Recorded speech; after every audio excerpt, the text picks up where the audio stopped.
about it? We're alive. Oh, shall I? Yeah, you were just sharing about finance and faithing money in. Well, we needed to build the church in Chungani in Kenya, and we used to call the church, or nickname it, the One Bob Ministry, because people only gave 2 bob, 1 bob, and the most they ever gave was 100 bob, which is classed as £1, but we needed to develop the church and the roof. And so God had told me, God had given me the vision of the Church of Makongeni. So what I did was, I took all my money out of my overdraft, which was about, I think it was about £500, which left me £1,200 worth of debt. And I gave them the money so that they could start doing the part of the church. And I was in such a mess that when I came back to England, I said to God, you're going to have to provide for me, else I can't go back to Kenya. And I was going to get a job, and I even applied for a working with Ken and Andrew White, which I didn't get. And then all of a sudden, when I applied for that job, God started to give me money from different people, and he actually paid my debt off. Wow. Because I'd given the money. Yes. So that was amazing what God had did. When even in faith, when you're in debt, God does provide. I wouldn't advise people to do that. No, that's right. But I did that because I was in Kenya where nobody had any money. We were just saying about how, in general, people are either faithers or they're really disciplined about every last penny, but you don't get many people who are both. And but for doing God projects are usually way out of our limitations. Most of what he calls us to do is impossible. So that's why we have to believe for things, and he means it to be that way, because everything he does is, well, the temple is a temple not made with human hands.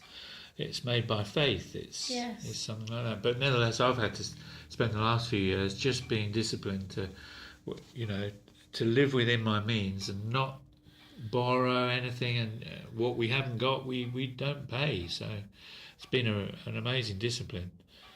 Well, it is. It's quite when you're doing it.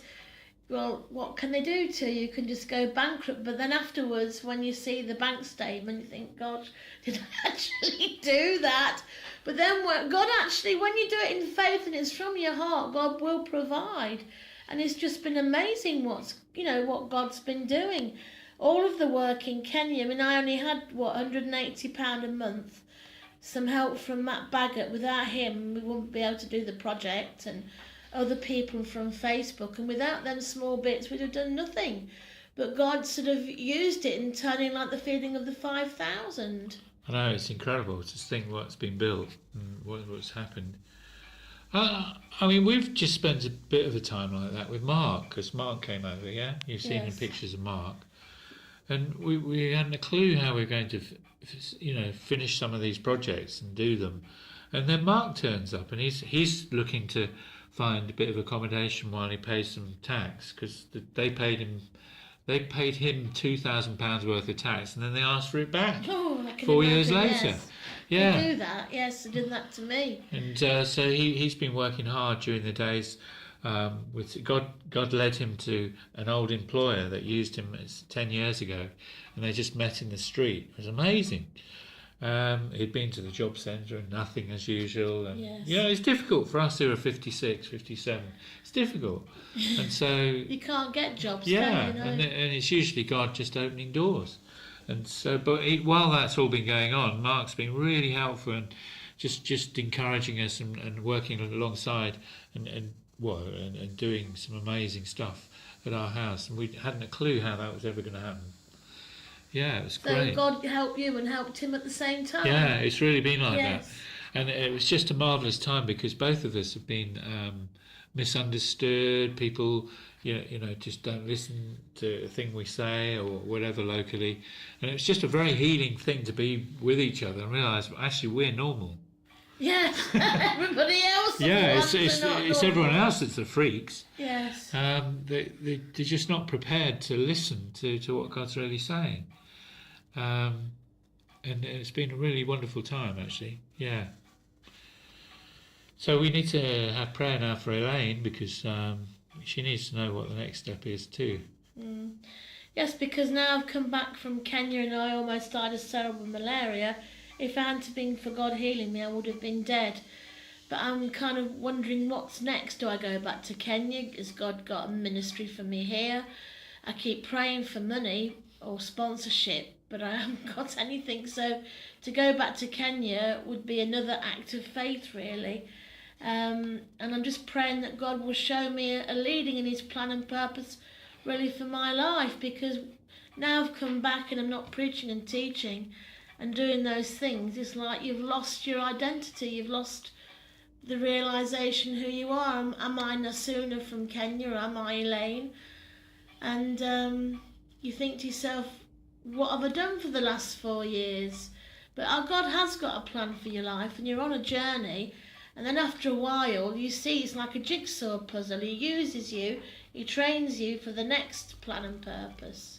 Yeah, I think that's something like that. And also, every so often he does an identity check with us, so that we're really sure that it's not what we do that is our identity, it's who we are. You know, he reminds us what makes you you is who you are, not what you're doing.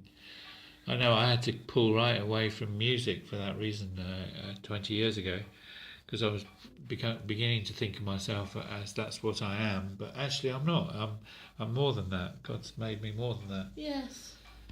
Yeah. And also I think he pulls you away because sometimes people can take advantage, or they expect too much and they stop looking to God. They actually look to white man. Yeah. Instead of looking to God. They have to look at God themselves, because we aren't the answer. No. It's God who's the answer. Yeah, God's the answer. And when I went to Kenya, God gave me the verse about Esther, that if she didn't do something for her people, then her people would be annihilated and God would bring somebody else. And I often think this about Africa, that they have got gifts, they have got a lot of wealth, but they need to draw it in from their own countries somehow. And if they don't start helping themselves, their countries will be destroyed. They need to stop looking to man and start looking at God. Yeah, there's some sort of transaction gone on in Africa, relying on the white man, and it's been like a covenant that has absolutely sold Africa down the drain, and they need to be finding their own inner resources now. Definitely. Yeah. But they've got more resources. They've got more resources than we have. Yeah. And in fact, some of them are far more wealthier, but because I'm white, even as a widow with little money, they still think that I should give to them. Rather, when they've got more money, more facilities than I have, they still think that you should give, and I think it's wrong. They need to learn how to give and to receive. Yeah. And there is money within the government in Africa, in the different countries, and they need to learn how to make it accessible. Yeah, as we all do here in Britain as well. Well, definitely. Yeah, that's true. Well, I'm going to stop there, but it's really good chatting with you, Elaine. Thank you.